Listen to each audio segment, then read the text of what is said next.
Oh my God! 70 years of life. I've never seen a winter so long and unforgiving. These hands, these joints, they feel like they're going to shatter under the sub-zero chill of these suburbs. After a long day clearing rubble at the construction site, all I have to my name are a few crumpled bills in my old coat pocket. I push the door open to a roadside diner. The smell of cheap grease and the warmth from a rusty old heater hit my face.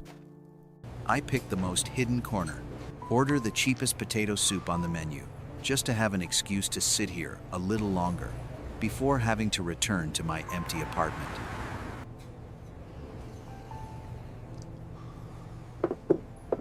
Outside that window, through the frosted glass, I see them. Two scrawny, shivering silhouettes in the blinding white snow. A mother dog and her tiny pup. They have no coats, no heaters. They only have each other. Watching them rummage through the rusted iron dumpster in the alley,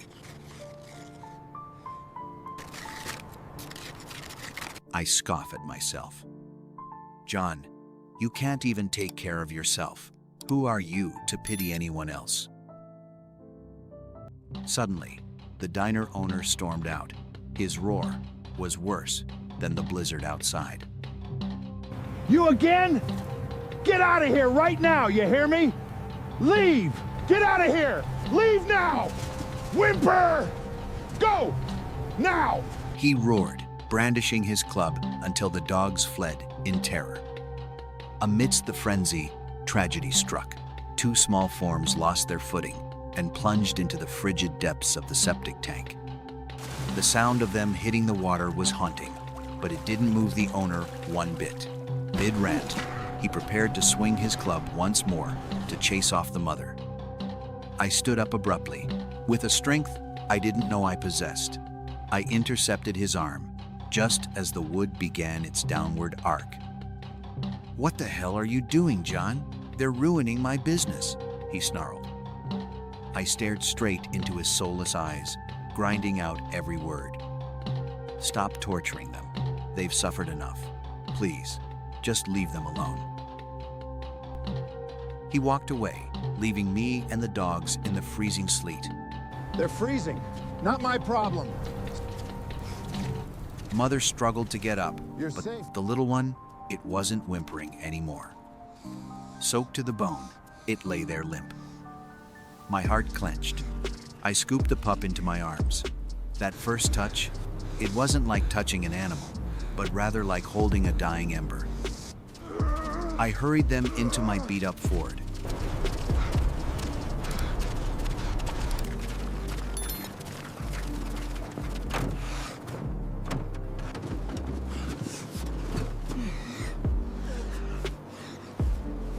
I cranked the heater to the max, took off my only coat, and wrapped it tightly around the pup. "Don't die. Please, don't die now." I quickly started the car and sped to the nearest veterinary clinic.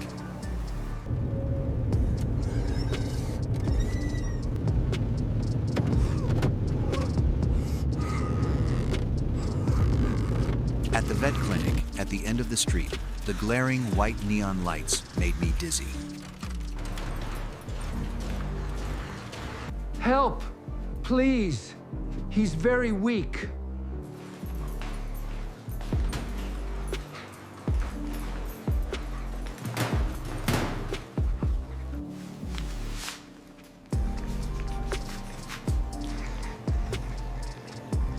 The doctor looked at me, then at the bill, and shook his head.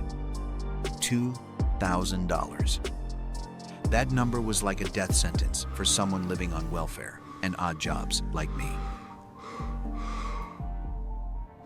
I clenched my rough hands.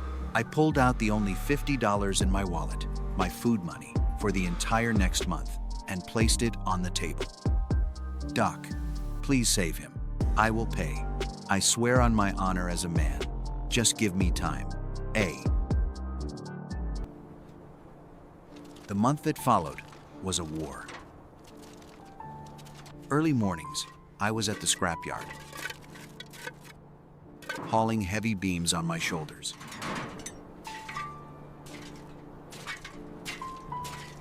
At noon, I trudged through the wealthy neighborhoods, shoveling thick snow from their porches. By night, I went around collecting every tin can, every piece of scrap metal.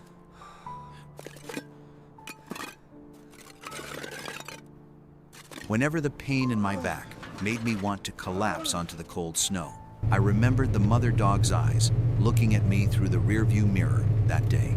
A look of absolute trust. I couldn't quit. I had 2 little ones waiting for me. And then, spring finally knocked on the door. The pup pulled through.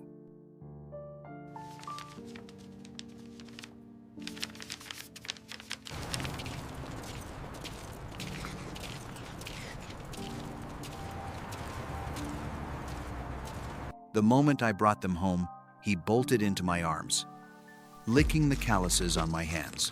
I realized that those $2,000 were the cheapest price I had ever paid to buy back my reason for living. 3 months later, the snow had completely melted. Patches of green grass began to creep beneath the dry scrapyard. That day, I was working as usual. The mother and pup were hovering nearby, like the most loyal bodyguards in the world. Suddenly, the pup darted over to an old oak tree in the corner of the yard. He barked loudly and dug frantically. You need me to dig right here, huh? Right here. Buried beneath the damp soil was a rusted old iron box.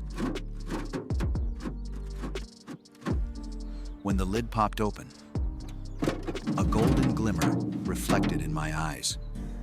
Gold coins from some forgotten era had been resting there, waiting for someone worthy. I pulled my 2 little friends into a tight embrace, hot tears rolling down my wrinkled cheeks. Life didn't owe me anything, because when I chose to warm a heart that was about to freeze, it was that very heart that led me back to the light. You know, sometimes we think we're saving a helpless little creature, but in reality, they are the ones who save our souls. Love while you still can, because kindness is never a losing investment. After